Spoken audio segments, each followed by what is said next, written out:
Allergy எனக்கு விடவே இல்லை. அது என்னான்னு தெரியல. எவ்வளோ டாக்டர், எவ்வளோ மருத்துவமனைக்கெல்லாம் போயிட்டு வந்துட்டேன். ஆனால் இன்னைக்கு கண் இங்கே பார்க்கும்போது ஒரு மாதிரியாக ஒரு கண் திறந்து மூடுது. என்னான்னு தெரியல. ஐயா கையை வச்சோடனே அப்படியே நான் ஓடிட்டேன்.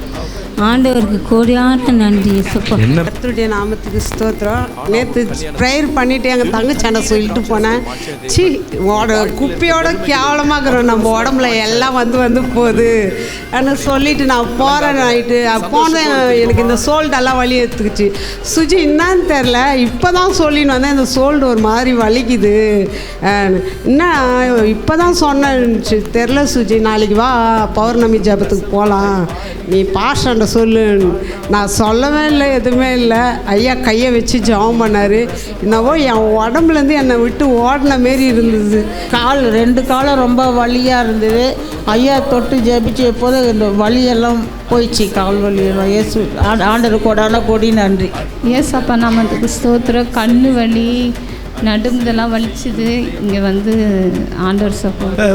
மூணு மாதமாகவே என்னால் வேலைக்கு போக முடியல, எந்த வேலையுமே செய்ய முடியல. சாப்பிட்டு அப்படியே தூங்குறது மட்டும்தான் வேலையாகவே இருந்தது.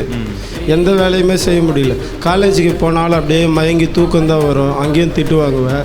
கீபோர்டு கிளாஸுக்கு போனாலும் அந்த இடத்துலையும் திட்டு தான் வாங்குவேன். நான் சொல்லிக் கொடுக்குறத ஒழுங்காக கற்றுக்க மாட்டியான்னு சொல்லிட்டு அவர் சொல்லிக் கொடுப்பாரு. வீட்டில் போயிட்டு கீபோர்டு கற்றுக்கும் போது 5 நிமிஷத்துக்கு மேலே கீபோர்டில் உட்கார முடியாது. 7 மாதமாக கீபோர்டு கிளாஸுக்கு போகிறேன்.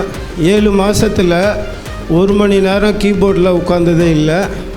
இங்கே தீர்க்க தரிசன ஆராதனையில் பிகேன் மஹால் அங்கே ஜபம் பண்ணதுக்கு அப்புறமா 1 மணி நேரம் இப்போ கீபோர்டு வாசிக்கிறேன். 7 மாதம் கழிச்சு அல்லேலூயா. உட்காரவே முடியாது. உட்கார்ந்தனால அப்படியே மயக்கம் வரும், முதுகு வலிக்கும். இப்போ எப்படி இருக்கு உடம்பு? இடுப்பு வலிக்கும், ஷோல்டர் வலிக்கும். இப்போ எந்த வலியுமே இல்லை. இப்போ ஜெபம் பண்ணும்போது எப்படி இருந்தது? இப்போ எனக்குள்ள அங்கே நின்று ஜெபம் பண்ணும்போது ஒரு முடி வந்து என் மூஞ்சில் குத்துன மாதிரியே இருந்தது.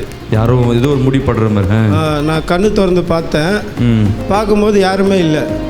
சரி, யாருன்னா பக்கத்தில் போயிருப்பாங்க, யாரோ இடிச்சிட்டாங்க போல இருக்குன்னு நினச்சேன்.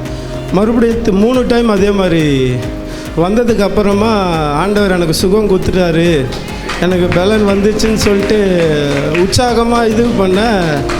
எனக்கு அதே மாதிரி ஒரு 3-4 வருஷமாக நாக்கு நீட்டிக்கிட்டே இருக்கும்.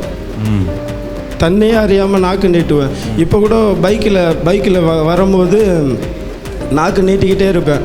இப்போ சர்ச்சுக்கு போனேன்னா அங்கே நாக்கு நீட்டு தான் போகிறேன், அசிங்கப்பட தான் போகிறேன். நாக்கு நீட்ட வச்சு என்னை பலவீனப்படுத்திக்கிட்டே இருக்குது அந்த பிசாசு அப்படின்னு சொல்லிட்டு நான் வந்து ஏசப்பா இன்னைக்கு உங்கள் துக்கத்தை நினைவு கூர்ந்தவராக இருக்கிறேன். ஆமென். அல்லேலூயா, அல்லேலூயா. அதே மாதிரி இப்போ வேலைக்கும் போகிறேன். கரங்களை தெரியும். எவ்வளோ நாளுக்கு அப்புறம்? 3 மாதத்துக்கு அப்புறம். 3 மாதமாக சுத்த பலவீனம், இன்னைக்கு கத்தர் நடக்க முடியல. இப்போ வேலைக்கு போகிறேன். 1 வாரமாக வேலைக்கு போயிட்டு இருக்கு. ஜபத்தை விட்டுறாதீங்க.